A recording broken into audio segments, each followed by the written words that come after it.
В данном ролике хочу рассказать, чем отличается вот эта модель качалки, кресло-качалки, и вот этой. Они отличаются подставкой под ноги, то есть вот на этой кресле-качалке садишься и как бы ноги подальше маленькие выходят. Вот она качается, то есть вот ноги на ней.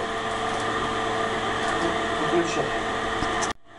То есть, значит, на этой модели у нас вот такая подставка, это кресло-качалка называется отдых с гнутой подножкой, а на этом кресло-качалке обычная планочка, ну тоже неплохо качается, модель называется отдых, то есть качается вот замечательно, но ноги как бы стоят вот так.